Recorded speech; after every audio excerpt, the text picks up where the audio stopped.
Good morning, children. Today we are going to discuss about blood clotting and how the blood will clot when you get injury. So, blood clotting is important when we get injury. Otherwise, if there is no clot, we will lose too much of blood from our body, and that will affect all systems of our body, and we will die. So, blood clotting is a very important phenomena in our circulatory system. So, in this concept, in this chapter, what we are going to discuss is about the clotting of or coagulation of the blood. We will be discussing.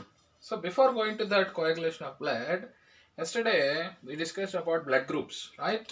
What are the blood groups? A, B, AB, O, agglutinogen, antigen A, antibody B in the A blood group, antigen B, antibody A in the B blood group, AB blood group, antigen and A and B, no antibodies. In O blood group, no antigens, anti-A and anti-B is there.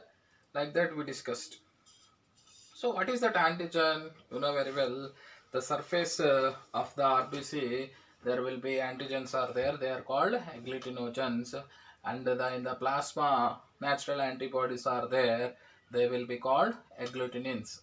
So based upon these antigens and antibodies only, Karl Landsteiner, who is a scientist, the Karl Landsteiner in 1900, based upon the process reaction between antigen and antibodies called agglutination. So based upon that agglutination process, Karl Landsteiner discovered the blood groups. So what is this agglutinogen or antigen? What is the antigen contains? Sucrose. Sucrose is a, you know very well, carbohydrate. D-galactose. D-galactose N-acetyl glucosamine.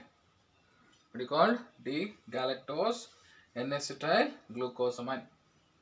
And 11 terminal amino acids. So agglutinogens or antigens contains sucrose. Very important bit. What is that one? Sucrose. Okay. Sucrose, D-galactose N-acetyl glucosamine, and 11. How many? 11 terminal amino acids. 11 terminal amino acids. The attachment of the terminal amino acids are dependent on the gene products of A and B. So gene products are there, no? A and B genes, A gene and B gene. So this A and B gene produce some products. These products attach the which one? The 11 amino acids. Next, the reactions is catalyzed by glycosyl transferase. So the reactions, all these amino acid reactions are catalyzed by which one? Glycosyl transferase. Very important input. Glycosyl transferase. What is that? Sucrose, D-galactose N-acetyl glucosamine, D-galactose N-acetyl glucosamine. Okay. Sucrose, N-acetyl glucosamine, D-galactose N-acetyl glucosamine, and 11 amino acids. The attachment of the terminal amino acids are dependent on the gene products of A and B. The reaction catalyzed by these all the things are called by an enzyme. What is that enzyme name? Glycosyl transferase. What do you call that one? Glycosyl transferase. So in the exam, what kind of questions will come? What is another name of antigen? Agglutinogen. What is the name of another name of natural antibodies in the ABO blood grouping? Agglutinins. Agglutinogen is antigen. Agglutinin is the antibodies. So antigens made with sucrose and D-galactose N-acetyl glucosamine and 11 amino acids. These amino acids are bound together by the gene products of A and B. The reaction catalyzed by glycosyl transferase. This is another important concept in the blood groups. Okay. The next point is RH factor. What is RH factor? I told you the RH factor also very useful to detect the blood groups. It's a worldwide accepted process. RH factor is a protein. What is RH factor? RH factor is nothing but what? Protein. It's a protein. Okay. Protein. RH factor is what? Protein. D antigen.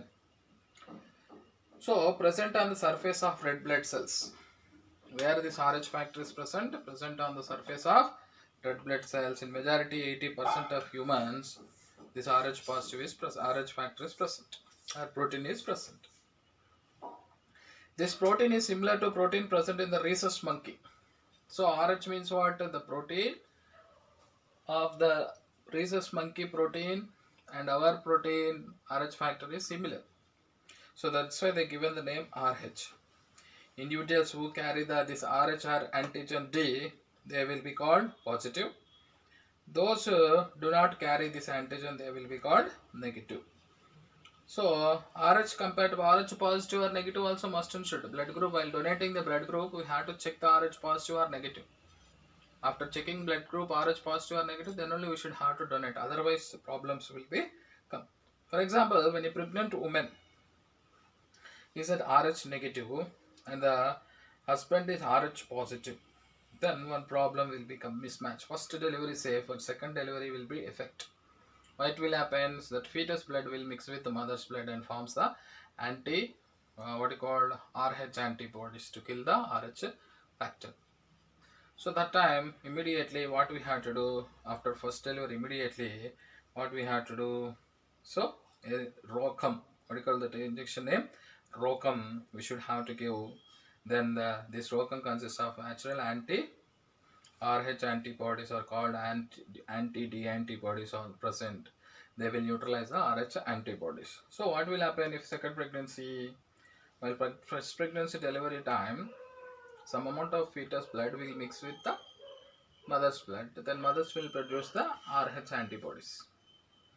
Then what will happen, these RH antibodies second time pregnancy time, they will be attack the new fetus and they will damages the new fetus. Then what will happen, these antibodies will destroys the fetal RBCs. Okay, so that's why immediate that condition is called what you call destroys the fetal RBCs, and what you called anemia and jaundice. These problems are coming now. That problems in the second delivery, second pregnancy, that problem is only called erythroblastosis vitellosis. So for that immediately what we have to do, controlling that, after first delivery we should have to give Rocum. So Rocum is consists of 2 antibodies. Next, coagulation of blood. What is that one? Coagulation of blood. Next, coagulation means, you know very well, the clotting of the blood. If you cut your finger or when you get yourself hurt, your wound bleeds for some time, after which it stops bleed, right? When you have wound or when you have cut, what will happen? It will be bleeding will be takes place sometime after it will be stopped. This is because why the bleeding is stopping, because of the what you call clots or coagulants in response to trauma. The mechanism by which excessive blood loss is prevented by the formation of clot is called, excessive loss of blood is prevented by the clot is called what you call coagulation or clotting of blood. See now, the stimulus, tissue damage, muscle spasm, platelet formation, prothrombin activator substances to thrombin, prothrombin converted to thrombin, thrombin converts the fibrinogen to fibrin, fibrin helpful to form the clot. So here, if endothelium, what will happen, you see in the clotting. The clotting process begins when the endothelium of the blood vessel is damaged. Which one? Endothelium. This is important. When the clotting will be start, when the endothelium of blood vessel is damaged. Endothelium of blood vessel is damaged. So then problem will become. So that time what will happen? The connective tissue in its wall is exposed to the blood. The connecting tissue of the blood vessel will be exposed to the blood. The platelets adhere to collagen fibers in the connective tissue. The platelets adhere to collagen fibers to the connecting tissue and releases substances that form. Platelets releases some substances that form the which one? Platelet plug, which provides the emergency protection against the blood loss. Emergency protection of the which one? Blood loss. Clotting factor released from the clumped platelets. Okay, clotting factors released from the clumped platelets or damaged cells mix with the clotting factors in the plasma. Okay, this is a very important. All will be mixed with the plasma. So the protein called prothrombin. What you call the prothrombin? The protein is called prothrombin is converted to its active form called thrombin. Prothrombin converted into thrombin in the presence of calcium. So in the presence of calcium and vitamin K, thrombin helps in the conversion of fibrinogen to fibrin. Threads of fibrins become interlinked to patch that traps the blood cells and seals the injured vessels. That is only called clot. Until the wound is healed, after some time fibrils contract, squeezing out a straw-colored fluid through a meshwork. So straw-colored fluid will be through a meshwork called serum. So that will be come out some fluid. Fibrils contract, squeezing out a straw-colored fluid. So while the fibrils contract, in the sense one liquid will be come out or not after clotting. That's called serum.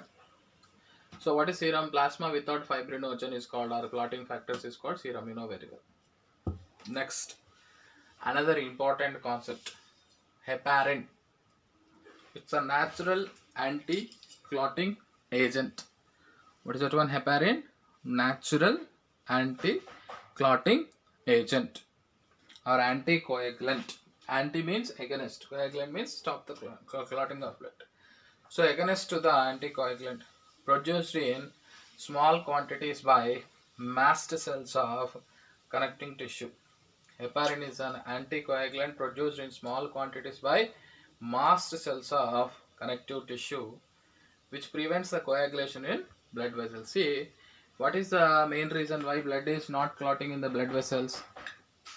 Why?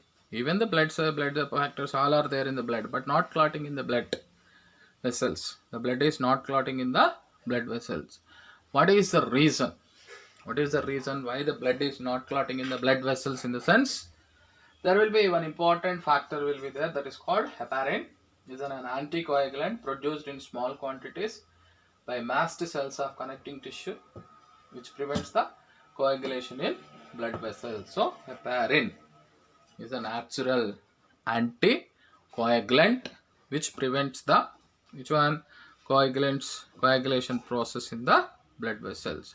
See, just now I said the schematic, this total information with a flow chart. You see, in a stimulus, injured, the tissue damage, endothelium tissue damaged, then muscle spasm, platelet bug, all the platelets all together form the formation of plaque. This platelet secretes some all substances, what you call very important, a protein called clotting factors. All the platelets, everything will be secretion substances, all will be formed. So one protein, prothrombin. Prothrombin in the presence of calcium converts the inactive prothrombin to thrombin. This thrombin in the presence of vitamin K, okay, and calcium, thrombins helps the fibrinogen in conversion of fibrinogen to fibrin. This fibrin thread becomes a clot, interlinked to patch traps the blood cells and seals the injured vessel. Like that, the blood clotting process will be there. So, two important points. What are the important points to remember in this case? First, what happened in the coagulation of blood? Endothelium of blood vessels is damaged, and the connecting tissue is its wall exposed. Which one? Blood vessel wall exposed to the connecting tissue. Okay, damage, and the connecting tissue is its wall exposed to the blood vessel wall connecting tissue is exposed to the which one? Very important. Connective tissue, its wall of the blood vessel is exposed to the blood. Platelets adhere to collagen fibers in the connecting tissue and release the substances that form platelet plug, which provides an emergency protection against the blood loss. Clotting factor released from the clumped platelets or damaged cells mixed with the clotting factors are there or not? Released from the clumped platelets and damaged cells mixed with the clotting factors in the plasma. So all will be mixed with the plasma. Protein called, after mixing with the plasma, what will happen? This is a very important.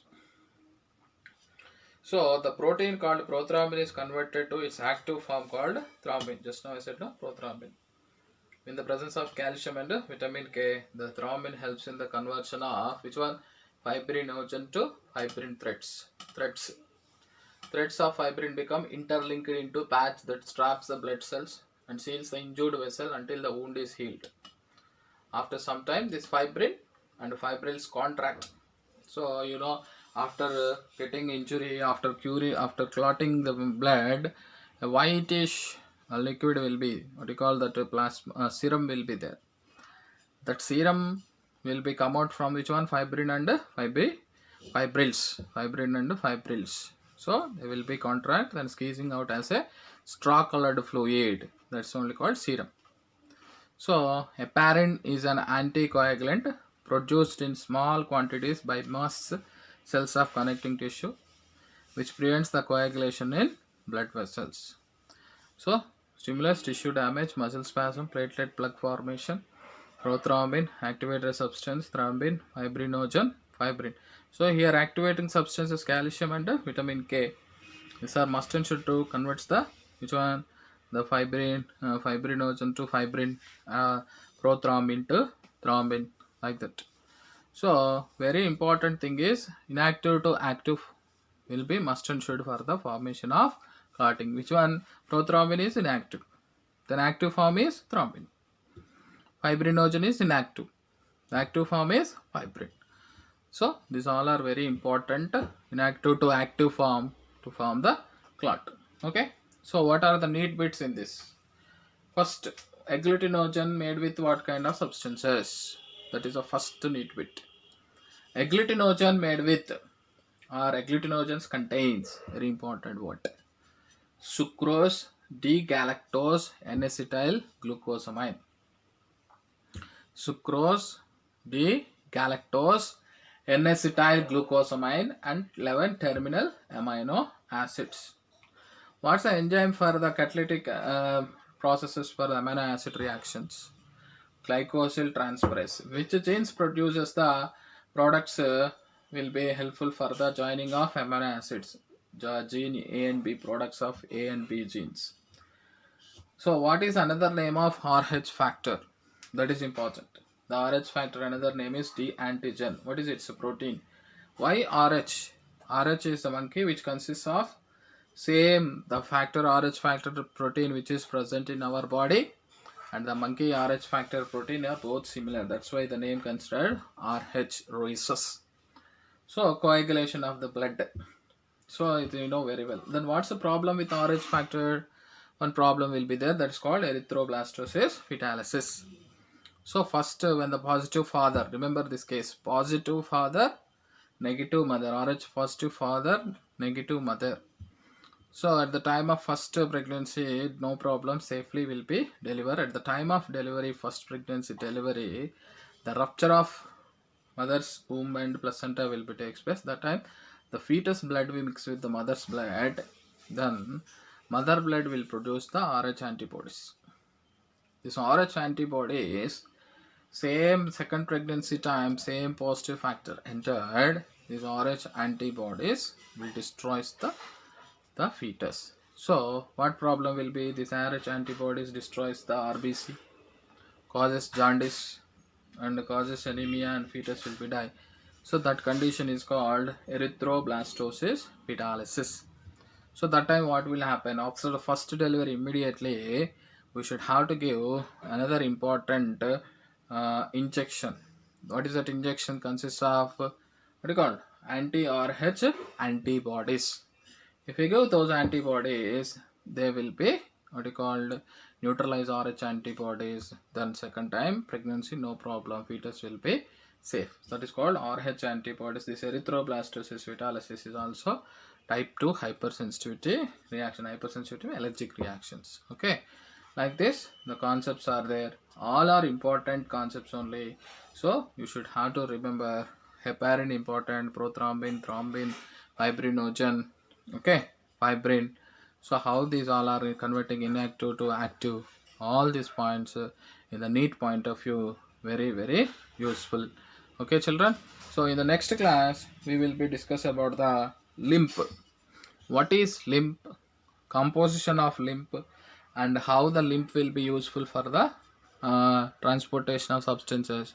What are the components of lymphatic system means lymph vessels, lymph duct, lymph glands. We will be discussing in the next class.